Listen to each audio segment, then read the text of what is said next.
Manuel Blake, the Crush Sports Talk. Coach Taylor, we know about the previous regime and what's going on and everything that went on at Jackson State. What can people and fans expect from the Coach Taylor regime at Jackson State? Continued success. You know, we want to continue our winning ways. Like I preach to our staff and our football team, everybody in the building, trainers and all. You know, we're the two-time defending SWAC champs. Hadn't lost a SWAC game in 2 years, so we want to continue those ways. Something we always talk about too. You know, we want to be a more physical football team.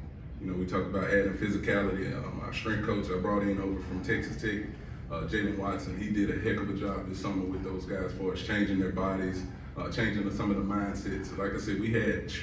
Anytime you bring in like 60 new kids, new players, you know, you got to mold them and get them to believing in the JSU brain and weight. You know, that he did a heck of a job with that, as well as my coaching staff.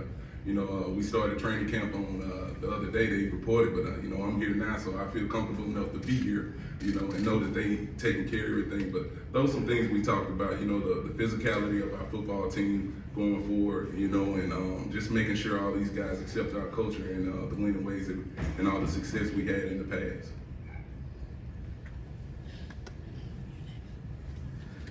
Good morning, gentlemen. This is Roy Evans with the Black College Sports Network. And I have a question for both, but this is kind of an experience, two sides of the same coin. Last year, Jackson State was top 3 in both offensive and defensive statistically. Coach Pough, this is your 21st season as a head coach, and you've probably seen everything in this league. Coach Taylor, if I'm not mistaken, this is your first head coaching position, and so you're new into that chair. How does that statistic, or those two statistics, really mesh as you're getting prepared for this first game of the season when nobody's going to see what's happening with such a high turnover on your team? So, Coach, from your side of it, preparing for them, and then Coach Taylor, for you preparing to go out with this new turnovers on your team. I think it's hard for us to prepare for a team that we don't know much about with the circumstances the way we have them placed in front of us. It's a tough deal to not know personnel and possibly coaching staff. So we've got a little bit of an uphill battle in front of us, and we've got to get good fundamentally at just doing the base things so that we can then go in and just have a good sound approach on both sides of the ball. And then as the game goes on, then we'll figure some things out. But at this point right now, you know, we are clueless as to what scheme-wise these guys are, personnel-wise, who will actually be in place because of the fact that it's just, our information is just so limited. We gotta keep it that way too.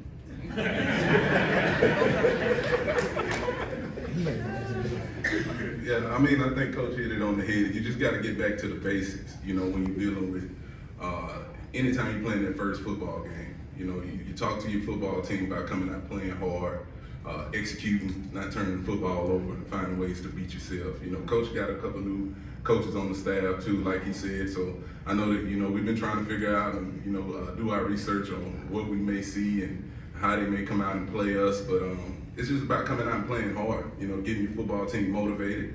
I don't think we'll have a problem getting them motivated anytime you're in the city of Atlanta. And, you know, when JSU Nation shows up, you know, that energy is going to be in the building, but we just can't find ways to beat ourselves. And, you know, and the main thing, though, is going to come down to both teams, you know, who's ready for the fourth quarter.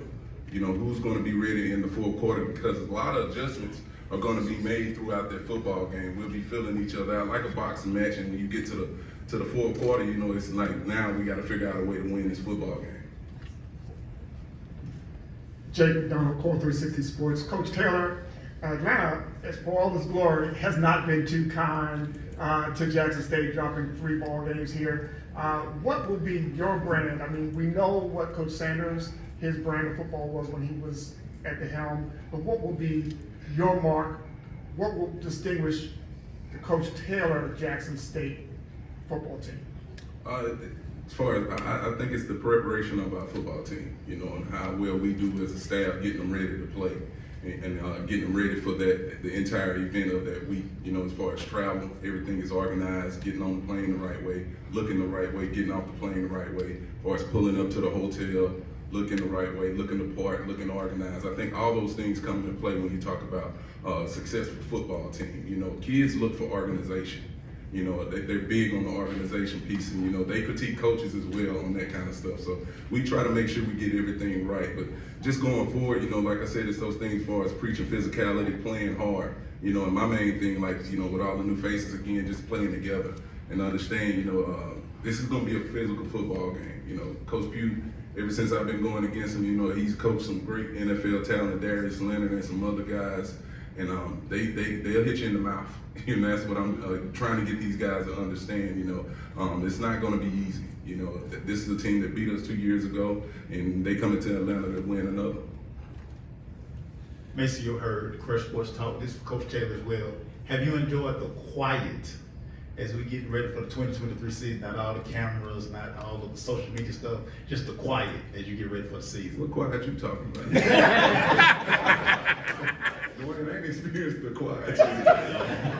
No, I haven't really experienced the quiet yet. It's been, you know, I've been having to go here to there. I was in Detroit visiting the Alumni Association up there. It's been quite a whirlwind. That's what me and Coach was talking about earlier. I'm ready to get back to the X's and O's. You know, I mean, I've been in suits I'm not used to all this. You know, I want to go coach football. You know, my team missing me, I'm missing them, but it's been a blessing. You know, I'm just taking this all in. And, you know, God has told me a long time, you know, I will be in this seat.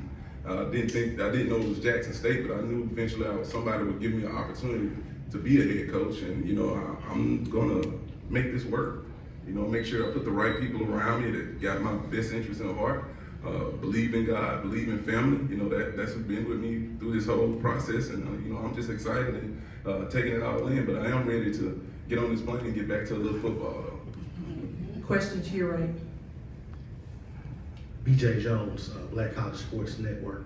And this is a question for both of you. Coach Taylor, taking over a new program, your alma mater, you have the big stage, SWAC MEAC Challenge, national broadcast. How does that benefit both of your programs when you start sitting in living rooms and recruiting young men to come to your programs? And more importantly, you know, how does that impact HBCU football as a whole? Yeah, I'll go first. I don't know of anyone who did not see the last ABC broadcast that we played Jackson State here in the Celebration Bowl in 21. I've been in the grocery store and old ladies who I had no idea would sit and watch a football game. Coach, I saw y'all play Jackson State. Y'all beat Dion.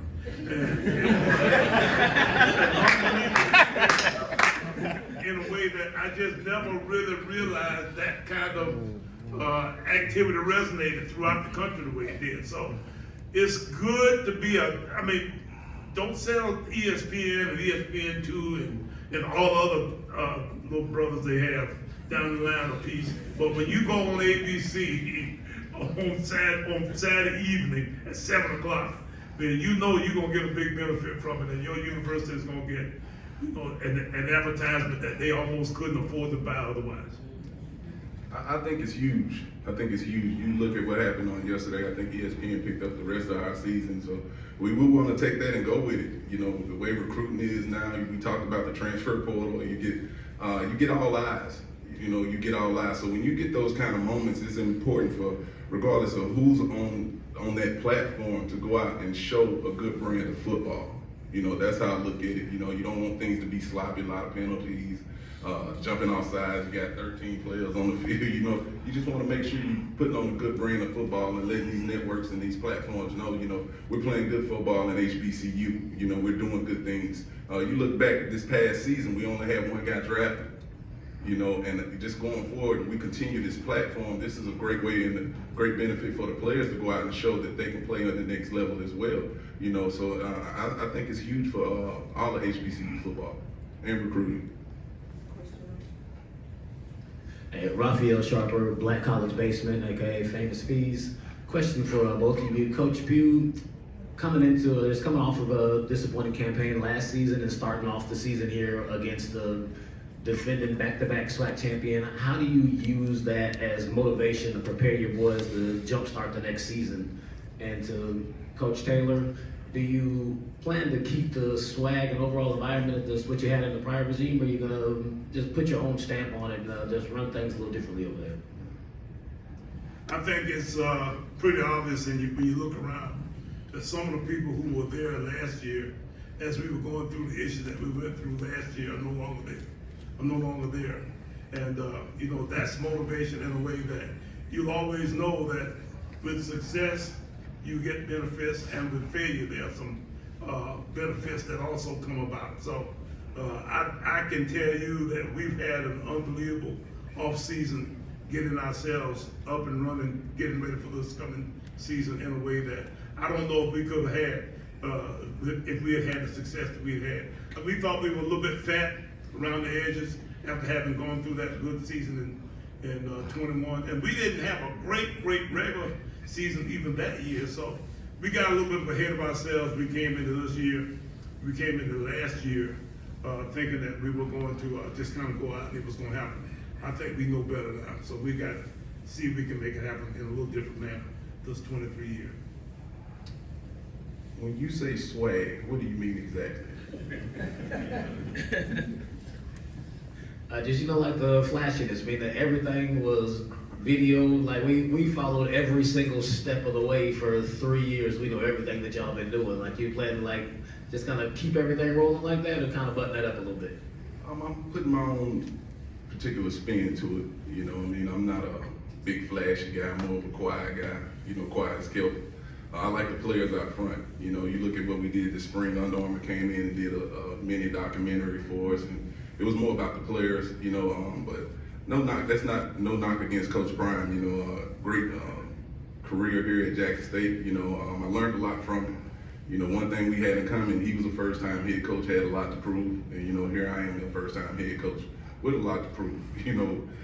But you know, I'm still wearing my shades out on the field, if that's what you call it, swag. You know, I work out every morning. You know, so but you know, that energy got to carry to my players.